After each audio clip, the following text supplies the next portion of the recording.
All right, welcome to another episode of NFL Film School. I'm joined, of course, again by Professor John Sheeran and with Coach Alberto. And Coach Alberto, we got some complaints about him speaking Spanish and people having to read subtitles. So he was nice enough to take some ESL classes in Spain. He lives in Spain. And, Coach Alberto, how do you think they've been going, after a couple of weeks? I think I can defend myself now. That's good. That's good. I mean, that's pretty good for like 2 weeks. So we're gonna jump right into it.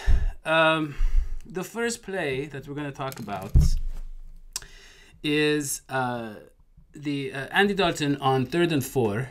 This is early in the game. So here we have 3rd and 4 with early in the first quarter. And Andy Dalton is trying to convert it, and he's gonna attempt to pass to Tyler Kroft. Now, John, what kind of formation do you see on the offense, and what do you see the defense in?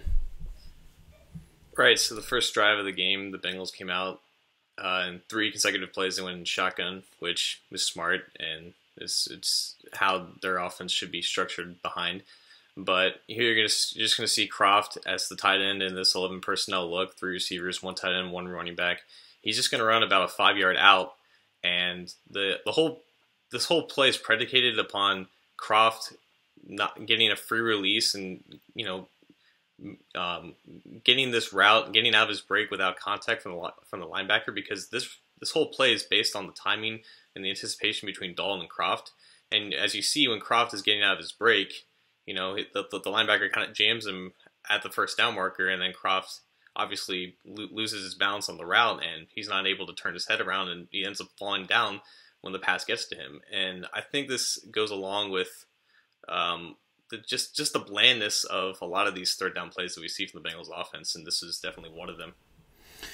Yeah, so, okay, so you think it's a poor play call and that Kroft fell down, so you wouldn't really put the blame on Dalton here?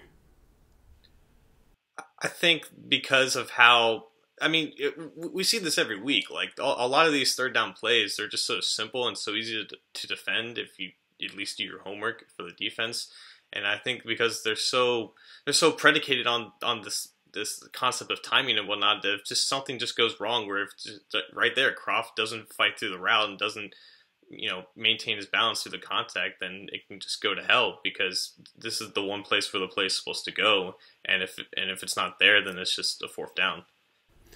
Right. Now, why do you think why do you think the play is called for Kroft, let's say, as opposed to AJ Green?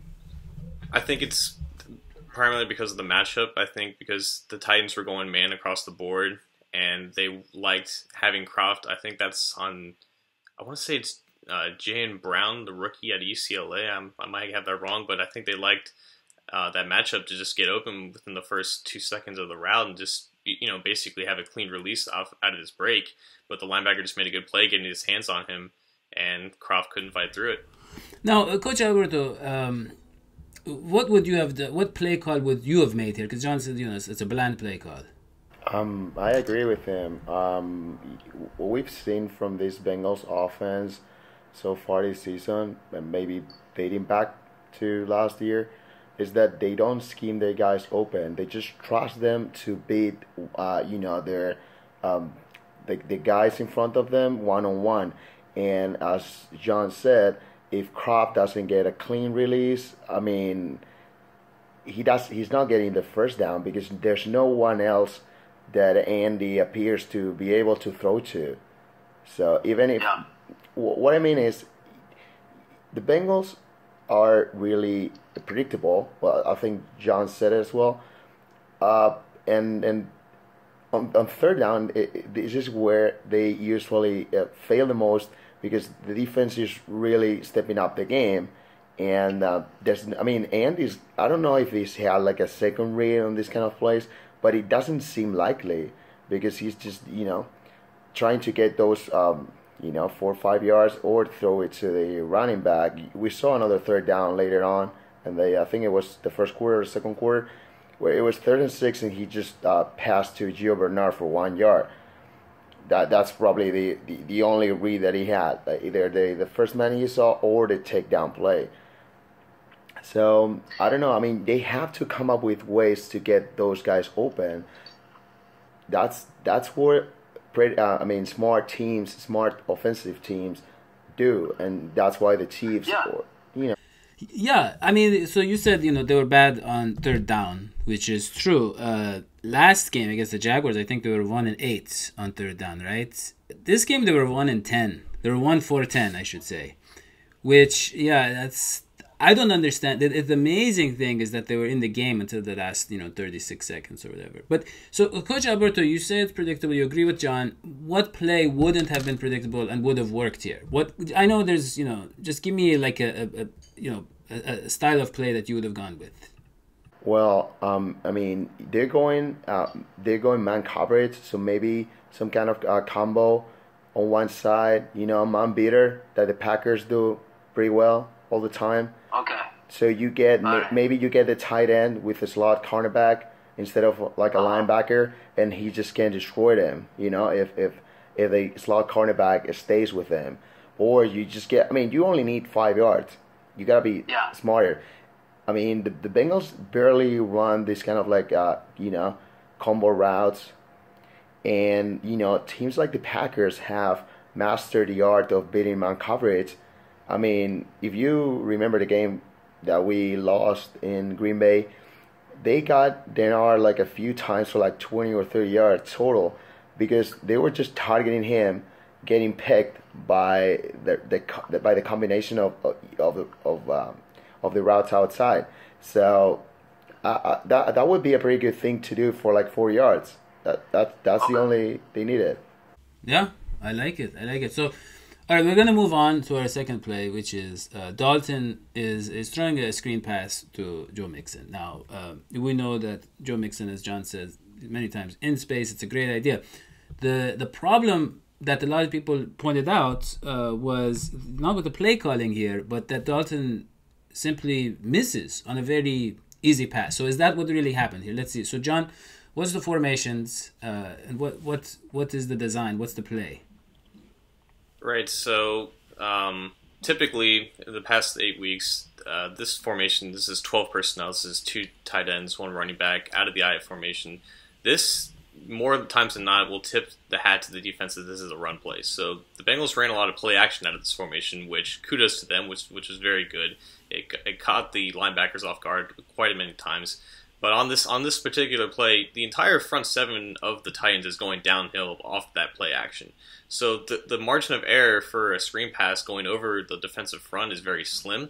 And as you see, instant penetration by design allowed by the Bengals offensive line. You're coached as an offensive lineman to just basically get those guys into the backfield. So there's all those guys behind the screen pass. But at the same time, there's just not a throwing window for this type of screen pass when you allow that penetration from the defensive line. So Dalton basically has to lob that pass over the defensive line, and Mixon has to just make a play on the ball. And this is just unfortunate. It's just a little too high. Well, you mentioned an excellent point, which is that all he has to do is get over the defensive line. But Dalton has had a lot of balls batted down, especially early in the season. He had a lot of them. Remember, that was his interceptions when he had like 4. And I think in this game, I think I remember at least one time he had a ball batted down. So do you think that's what it is? He's kind of, because we know Dalton, pressure can get in his head, and maybe this is in his head now that he's obsessed with not. Yeah. I don't think we have to overthink it. I think it was just he tried to kind of laser it in so he can get to Mixon as quick as possible, but at the same time he has to just get a little more loft on that. So he was kind of in between what type of throw he should have made. We don't really have to dig too much deep into it, I guess. Okay. So, Coach Alberto, you probably wouldn't change anything. Good play call? Well, it's 1st and 10. They usually run it, so it's a good way to take pressure off from the offensive line. It's just unlucky that I think it was Jurel Casey gets in the throw-in window. And as John said, Andy just tries to get rid of the football as soon as possible, and he just not a good throw. But I mean, it's not a bad decision. It's just that Andy's never been a good screen passer during his career, so not surprising. And then look, And look at the blocking Mixon would have had here. I mean, look at this. I mean, this would have gone, because he probably would have split these guys, right? Wouldn't you say? I think Mixon gets like 20 yards maybe. Or maybe go outside. Yeah, he probably gets. Yeah, there's space. There's space. There's space, and we saw. I mean, the man is very shifty for a guy that size. Amazingly shifty. So, unfortunate. It's just a missed pass. Okay, let's move on to. Guess what, guys? John Ross got a shot. So everybody's saying, why doesn't Marvin Lewis let John Ross, try to help the offense? Well, he did, and John Ross didn't catch it, and that's it. That his opportunity is over. So that's enough for a rookie. You don't catch your first pass, we'll see you next year, right? I mean, that he had one target. That's enough. Wouldn't you agree? I mean, how many chances are you gonna give him, John? Oh boy. Yeah. So look, let's see what happens here. What's the formation, John? Because look, Ross. Let's be honest. I mean, it wasn't. Well, we'll see what happens. But so, John, tell me what the formation here is. So the whole wrinkle in this is at the top of the screen you have that's John Ross and AJ Green stacked on the top of the screen. Yeah. And what they're going to do is they're going to motion AJ to the slot to isolate Ross on the perimeter. And this is as simple as it gets. Like, they're trying to get Ross deep. They're trying to exploit that one-on-one matchup. And if we go to the start of the play, you see that Ross gets a clean release off the line of scrimmage. The cornerback is basically playing catch coverage, catch man coverage, off man coverage. And this is kind of mind-boggling to me, because I don't know why Ross stops in the middle of his route. I don't know if he got tangled up with the corner and hand fighting down the field, because if you watch Dalton on this play, he's only looking to Ross. Yeah. And I would just assume that on this play call, Ross is the intended target. He has to know that. Andy knows that. So I don't know why I really wish we had the all-22 for this, because I really want to know why he stopped his route. Well, John, look here.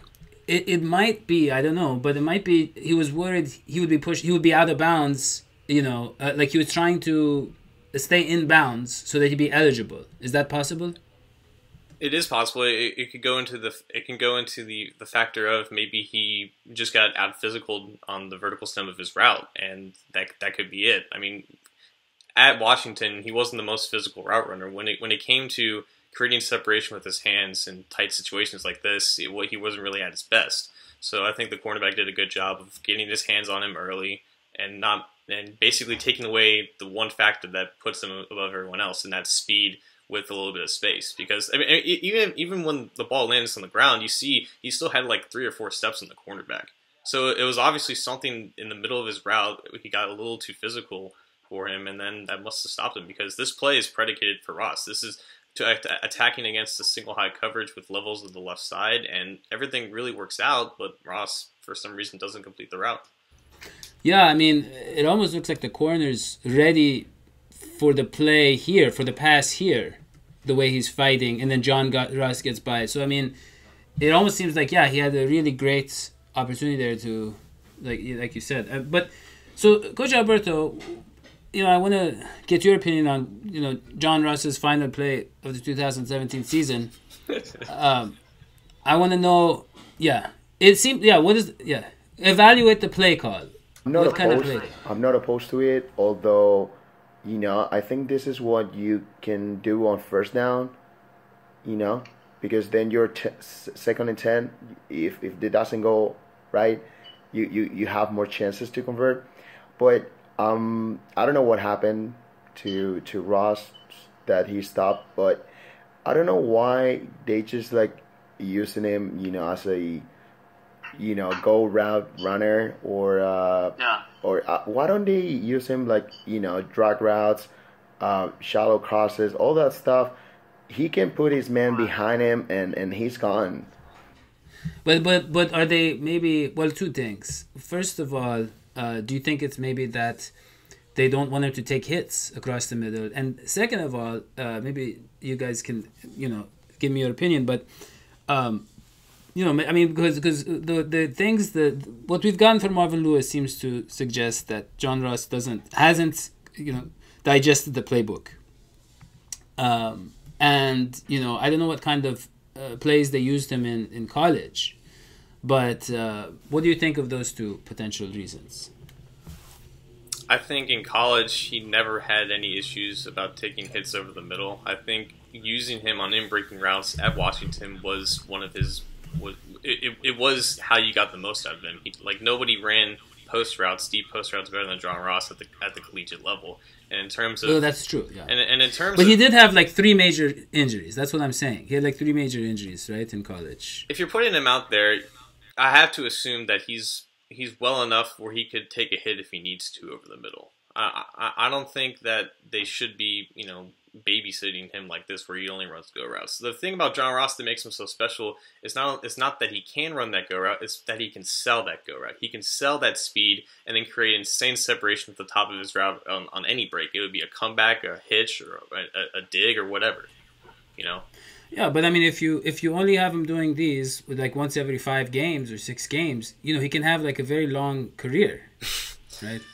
Very long and unproductive career, You gotta think Marvin Lewis that, yeah. So Coach Alberto, what do you think? You think it's possible they're trying to avoid him getting injured, or that he doesn't have the playbook down? I think they're just like down on him because they've given opportunities to countless number of mediocre guys, but they're hard on rookies. Ross made a mistake. He was injured for some part of the preseason and stuff. So it's like, oh, you're not gonna play because you're not, you haven't here. There's seasoned guys, veteran guys that know this better than you. They can do it better than you. They can execute those little details better than you. But it's like to run a shallow cross or a drop route for a given play. You shouldn't need to know the entire playbook for that. I mean, you still can have some time to learn it, but you have to give your players, you have to put your players on the best position to succeed. If it's going to be a designated home run play every 50 or 60 plays or every 2 games, then it's like, why do you spend a high first round pick on a guy that's gonna be for you only for like 2 or 3 times a game, or maybe a reverse or a jet sweep? The defense is going to know what he's going to do or what he's going to be used for. So the thing is, you have a good receiver. I don't know if he's a great wide receiver or just a speedy wide receiver, but you don't find out if you don't put him in like different scenarios where he can like thrive. It's just like that play, if he doesn't make it, he's bad. If he makes it, it's great. No, I mean, there has to be more to it. You know what I mean? Yeah. I just want to make one final point. Those are all great points, but I actually think Dalton's placement is great here. It bounces right in bounds. You know what I mean? It's not out of bounds. It's not out of bounds. Yeah. No, not only not out of bounds, but I mean, it is in a place where, look, only Ross could have gotten there. Yeah. If he didn't get tangled up with the corner here. If he didn't get tangled up here, it would have been a pretty great play. Safety makes a good angle. He probably would have caught up to Ross if he'd have caught that. So, yeah. Yeah. Well, we'll see next year if they can complete that, those two. Okay. That joke did not go unnoticed. Okay, so we're up to Dalton's first fumble, which was on a sack. All right. So let's go forward here. Okay. All right. John, tell me about the formation and play calling. Right. So the topic of third downs has come up already, and the average. I think around the fourth quarter is a graphic about the average distance for each team's third downs. The average distance for the Bengals' third downs was 11. So this is exactly 3rd and 11. And a common theme that we've seen is that they tend to max protect going out of this formation. It's a 11 personnel and shotgun. They have both the tight end and the running back in the backfield. Those guys are just basically going to chip on the edge. And what's going to happen is that Cedric Ogbuehi at left tackle is going to get a one-on-one, or Brian Rakpo, I should say, is going to get a one-on-one with Cedric Ogbuehi. And I want you to watch Ogbuehi's butt right here. Right at the point of attack. It's the family show, John. Yeah. I want you to watch where his rear is pointed at, because For offensive tackles, when you're making that first punch, when you're making your first contact with the edge rusher, your butt should always be pointing towards the quarterback. Watch where Obuehi's butt is pointed at, right when Arakpo gets in his chest. Right there. Yeah, it's pointed right at Andre Smith. So basically, the edge has been lost for Obuehi. Arakpo is bending around the edge. There's nothing he can do about it now. Obuehi has 36-inch arms, but they're not useful in this scenario because Arakpo is already into his chest. He's already dipping his shoulders, dipping at the hips. He's already removing a lot of the surface area which Obuehi can touch him. And Dalton's at the top of his drop, about to get rid of the ball, and Arakpo's just there. So this is just awful technique displayed by a third-year player in Obuehi. Well, what do you think about Clint Bowling, though? I mean, look. What is he? Yeah. All right. So he finishes his guy. I think the Titans ran a little bit of a stunt here in the inside, and I think Bowling and Bodine worked pretty well together there. And I think what happened is that I think Croft, who was lined up to the left of Andy, I think he might have been supposed to chip Arakpo at the edge, but he ended up picking up an inside blitzer. So maybe the Titans got lucky there. Maybe not. Maybe he was supposed to pick up inside. Maybe they trusted Obuehi with a one-on-one. And yeah, that's what happens. Well, he's earned the trust, John. He was a first-round pick. But, sure.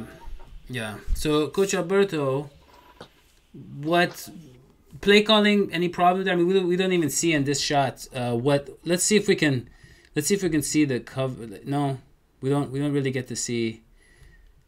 I don't think.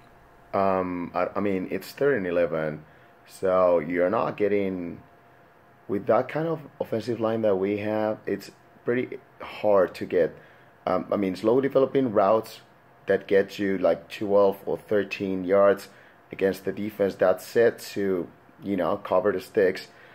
I mean, you just don't have enough time with that offensive line. But if you throw a check down pass there, like to the running back, it's, you're also for 4th down. So, I mean, we just have to improve the offensive line or, get a quarterback that doesn't put you on 3rd and 11 consistently. Yeah, I mean, and even so, I mean, when you have to max protect on a 3rd and long, that's only giving you three receiver options downfield. So you have three receivers going up against, I think, a 7-man coverage. So you're expecting those guys to either find soft spots in the zones or get quick separation on these routes.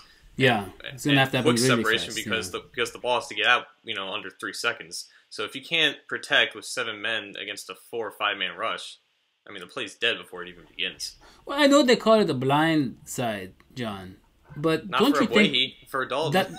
That's what I'm saying. Don't you think Dalton should maybe look a little bit, like kind of be aware of his left side, like? It seems like he has complete. It looks like he has complete trust in Obuehi here. Look at him. We're asking him to get the ball out after 2 seconds, going up against the -4 coverage differential on 3rd down. Like, yeah, what are we doing here? Well, yeah, no, but I agree. I mean, but I'm saying like, a lot of the guys have to work with bad lines. I'm just saying like, don't you think he should have kind of maybe moved up in the pocket or, Was it a 3 or 5-step drop out of there? Let's see here. I think it was just a 3. Looks like a 5-step drop, huh? But even so probably would want a 3-step drop there, and if it was a 3-step drop, I would have assumed that Dalton might have taken a step up or whatnot. But on a 5-step, he hits the top of that drop. The ball's supposed to get out a split second after the top of the drop. You see the release starting right before Arakpo gets there. I mean, bad protection's bad protection. We've seen them with max protection, and we get similar results. So, like Coach Alberto is saying, what are you going to do other than improve the offensive line? That's just one of those plays. Now, let's move on to Dalton's second fumble, which was just kind of a.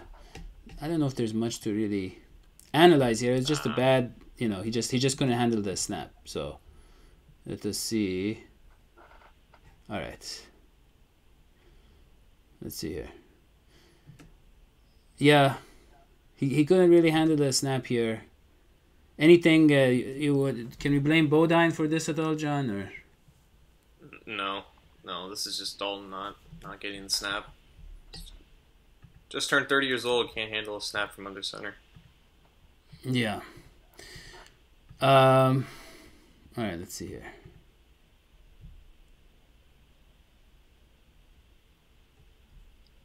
Yeah, it's just a weird play. I mean, it wasn't even rainy or anything, was it? Yeah. I don't know. I don't know if the snap hits like Bodine's like leg or whatnot, but Let's see here. because the ball comes out, of his hands in a weird velocity and angle. I know John's probably going to say look at his butt, but I don't know if I mean, what are you looking at if not his butt right now? I try not to, John, but let's see. Okay. It's kind of wiggly. If you look, Bodine's butt is wiggly. I don't know if that hurts the play or helps the play, but let's see. Yeah, he kind of wiggles it. You see that? I think the commentator said that, when you sometimes have to go up against the nose tackle or defensive tackle and you have to slide over one side, that you sometimes lose, you want to do it very quickly and sometimes it's not smooth enough, and if the quarterback is not I don't know, maybe there's something. Yeah, I might have hit his upper left thigh there. Maybe Bodine was just trying to get in his stance very quickly before the ball was completely released. So I don't know. I mean, you really can't tell if they don't come up and say, yeah, it's on me or whatever, because it's hard to tell from here. Yeah. So let's go to the next play. We have it looks like the Titans have a touchdown. But Darquez picks it off, right? So this was. How would they have scored a touchdown there? Oh, I'm sorry. Okay, yeah. I'm sorry. I'm thinking of the Drake Kirkpatrick forced fumble. That was in the second half. Yeah. All right. So I have to edit that out. So this. Okay. This was. So what I just want to say before we start with this. So, look, Vontaze gets kicked out for being an absolute menace to society. What he did has no place in the NFL. It's horrible. And then you have, it looks like, the defense had been playing with no heart up to that point. And then it seemed like actually when Vontaze gets kicked out, the defense kind of woke up. Did anybody else kind of get that feeling or no? Okay. Yeah, so John agrees. So, okay, let's see what happens here. All right. So what's going to happen here is that this is a failure of Marcus Mariota to recognize the coverage here. So let's talk about formations. Yeah, so if you look at this, it looks like the Bengals are basically going man across the board. You have all corners on all receivers. Nick Vigil lining up with the tight end. Vinny Ray with the Mike lining up with the running back. So I think Mariota assumes that the Bengals are in man coverage here. And that's important because Mariota is going to work off the route combination on the top of the screen. The slot receiver, Eric Decker, is just going to run a hook, and then Corey Davis is going to run just about a 10-yard post. And what's going to happen is that Mariota assumes that at the top of Decker's route running the hook, that Denner's going to stay with Decker. But since Dennard's actually in zone coverage, because the whole defense is in zone, Dennard is going to just drop back into his shallow coverage and just step into the throwing lane. Because if Dennard's a man there, William Jackson already gave up inside leverage to Corey Davis, and that's in between the cover 2 shell and the man coverage by William Jackson. So because it's in zone, obviously that throwing lane doesn't exist, and Dennard just makes a play on the ball. He's right where he should be. He plays the hook coverage perfectly, and he just makes a play on the ball. And it's a failure by Mariota to recognize that this is zone and not actually man. So if he recognizes it's zone, he might have thrown to Decker and gotten a good 8 yards or so, huh? Possibly, yeah. All right. All right, good. So, yeah, Dennard kind of bails Dalton out there. And then we get Joe Mixon's touchdown here. Let's see. What kind of formation are we talking here, John? I think this is No, yeah, all right. So this is just just 11 personnel out of the I formation. They're gonna run outside zone towards the left, and oh boy, he's gonna get away with a hold here on the edge. Okay, like all the great ones do, right? I mean, the refs give them benefit of the call. So let's see. Okay. Yeah, there's a hold. My computer. We can get a better view of this for the end zone angle coming up here. Okay. On the replay. Okay. It's a little choppy. Okay.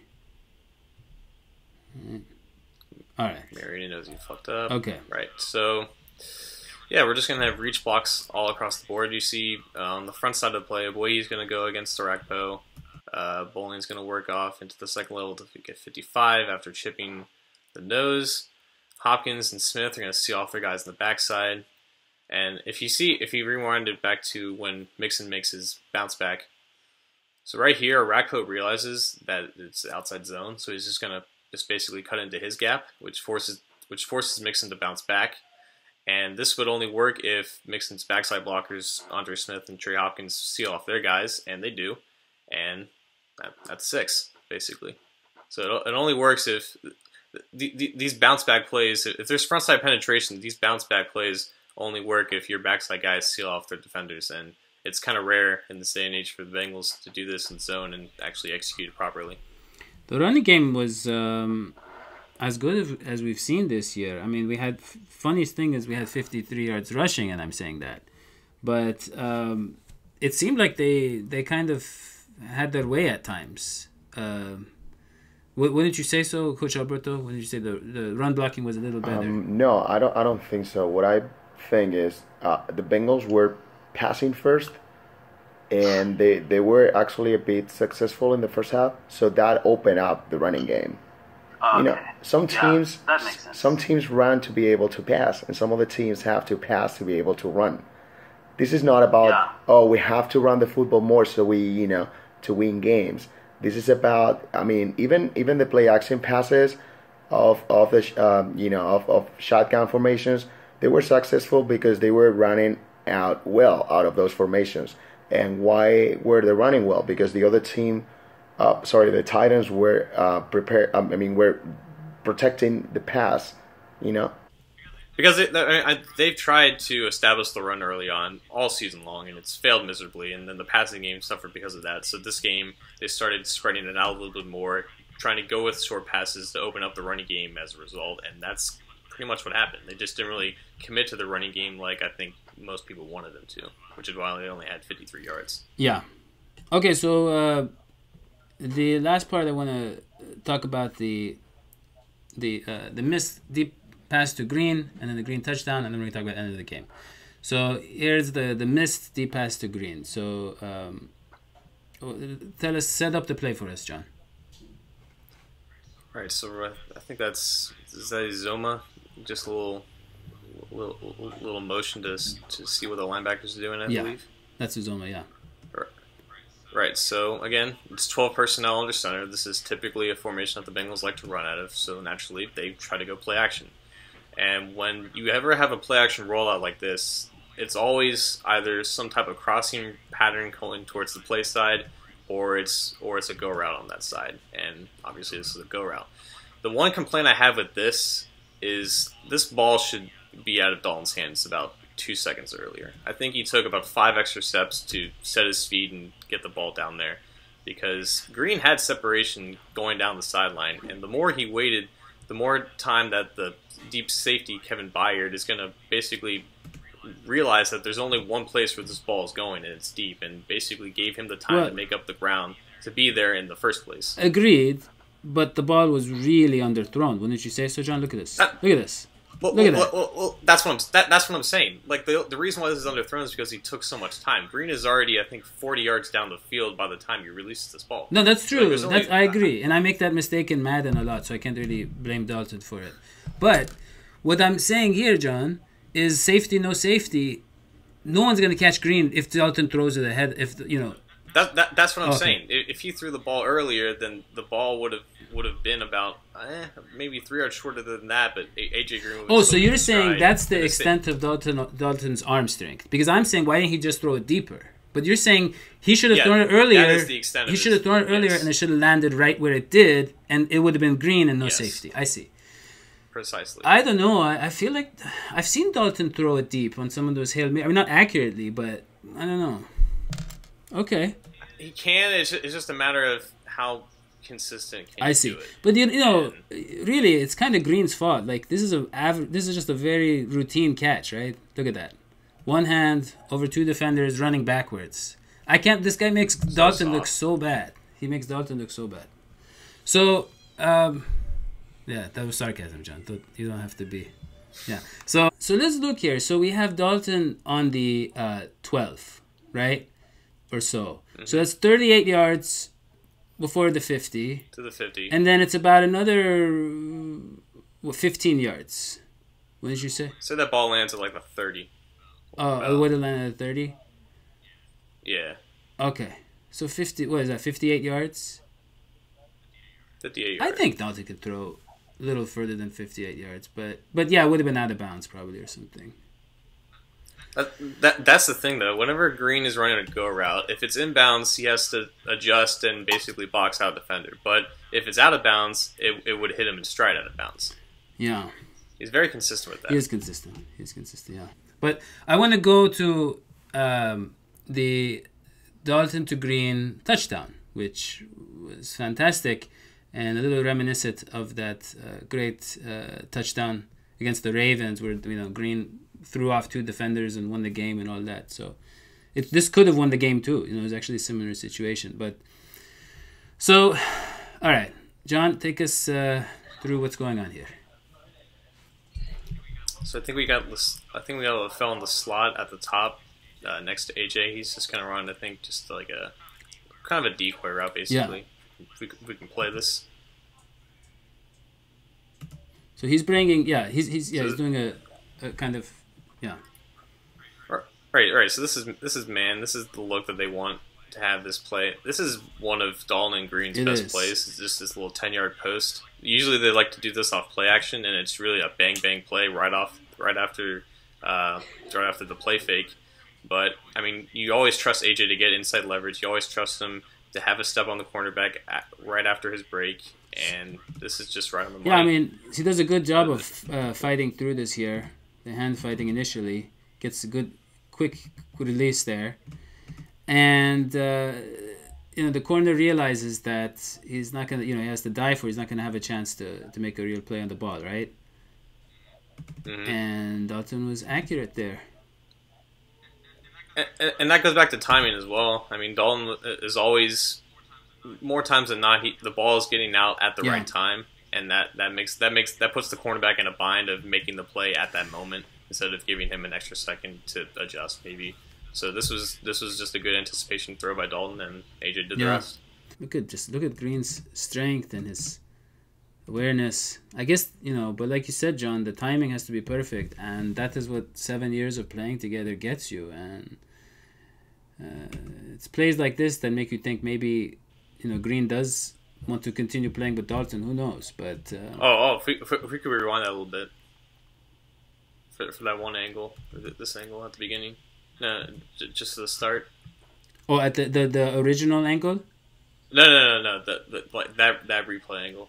Okay. There are some with Dalton's eyes that I think should be noticed. Okay. Right, so at the snap, I think he's trying to look off Byard here.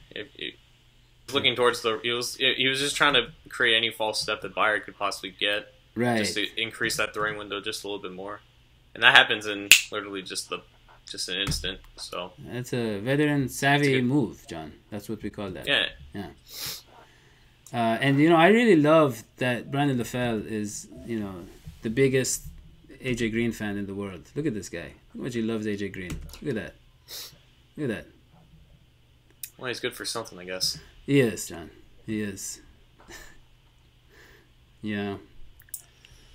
Okay, so I think we might have one more angle. So guys, we're going to fast forward to we're almost done here.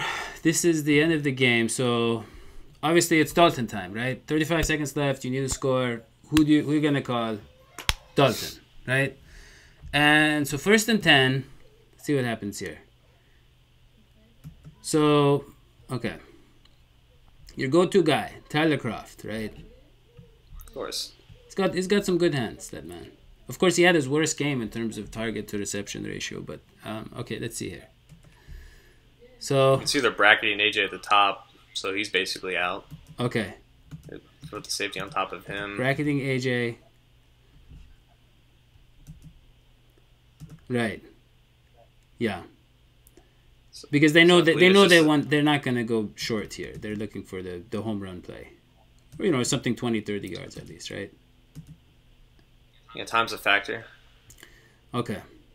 So pass protection is okay, but it looks good. Right? Pretty decent. Really wish we had the all 22 because I'm not sure what type of route that Kroft is running here and why the ball ended up getting behind him because that's a tight window to throw into. But John, wouldn't you say he should have led him to the middle of the field instead of? But that's what I'm saying. I don't know if he's breaking outside or he's breaking inside. Okay. Based off this angle, you know what I'm Okay, saying? maybe do we get another angle?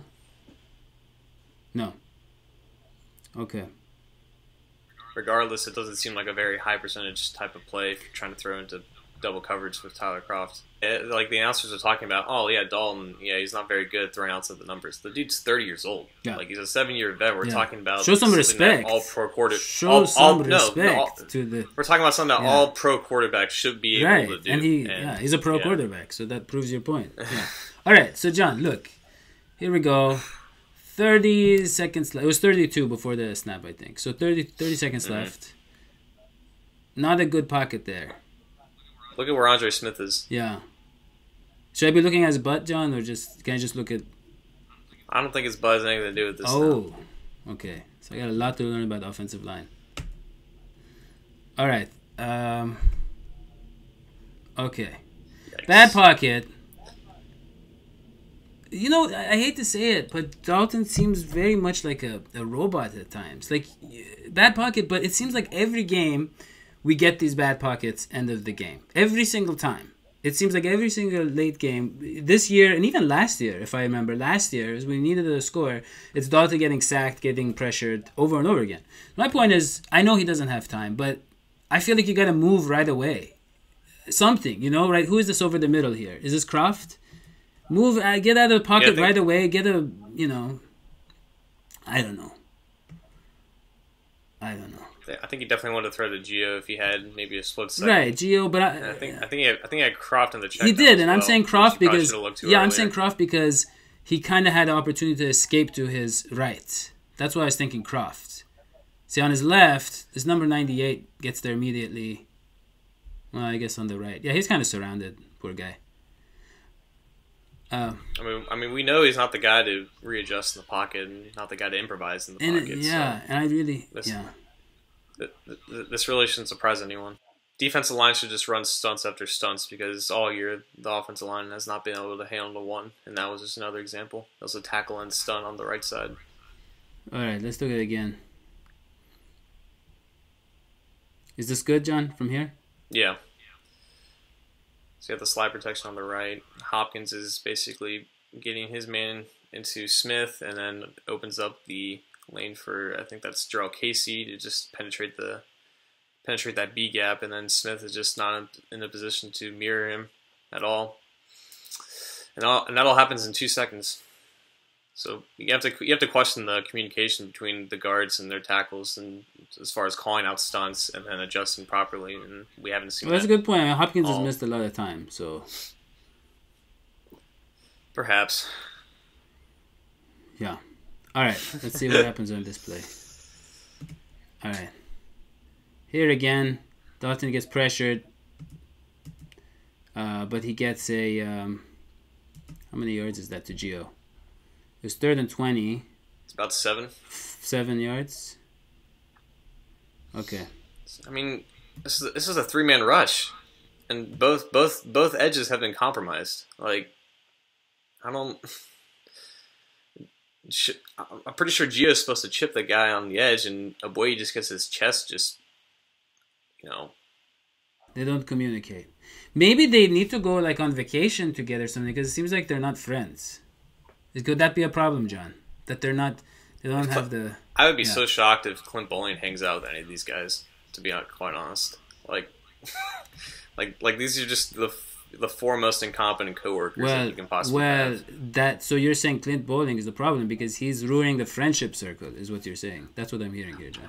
I think Clint Bowling's in the group chat with like Zeiler and Woodworth, and they're all like, "Oh yeah, I'm surrounded by great teammates now," and Bowling's just like, "Yeah, f you guys." Zeiler, yeah, he's surrounded by a great team, a really great team. Okay, so look, let's move forward here. All right, 4th and 13. Okay, 4th and 13, and because of a missed extra point, they need 4 points. So really, I mean, what are you gonna do? I mean, other than they're trying to set up the Hail Mary here, right? Yep. So okay, Dalton steps up. I mean, I guess you can.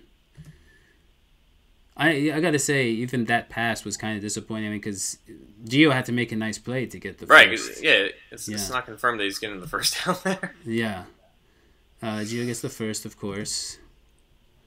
They had to check it, review it. I think is that they're gonna show here. Yeah, of course. Like, review it, feet in bounds. Okay, so here's the final play. Not really. A couple of people were arguing whether John Ross should be on the field here or not, and well, I don't really think it matters with this throw. With what? I'm sorry? I don't think it matters with this throw, where this throw's going to end up. Yeah, it seemed like it was straight to all the Titan defenders. Hail Mary that ends up at the 10-yard line. Yeah. Well, John, you said Dalton can throw 58 yards, so what do we got here? He's at the... 37? Okay, let's say... Okay. And it ends up here. What would you say, about 10-yard line? Yeah. 53, yeah. 53 yards. Yeah. So let's go ahead and cap him at 60, I guess. Well, he threw at 58 just early in the game, John. 58 shorter than 60. No, but this was 53. Yeah, no. I'm saying there's no way you can get further than 60. Oh, yeah. You know who could throw it further than 60, John? Jeff Blake. Yeah, Jeff Blake. Jeff Driscoll, too. Oh, really? Jeff Blake could probably throw it 80 yards today if you wanted to. On one knee. Yeah, I mean, maybe, yeah. Yeah. Well, guys, that was a fun show. We just covered offense. We didn't cover the defense. Defense played pretty good in the second half, a little better than they did in the first half. But that's it. Any final thoughts, guys? Bring on Denver. All right. The shaking of the boots. Let's end this season. Yeah. All right. Well, that was a fun class. We'll see you next time. So long.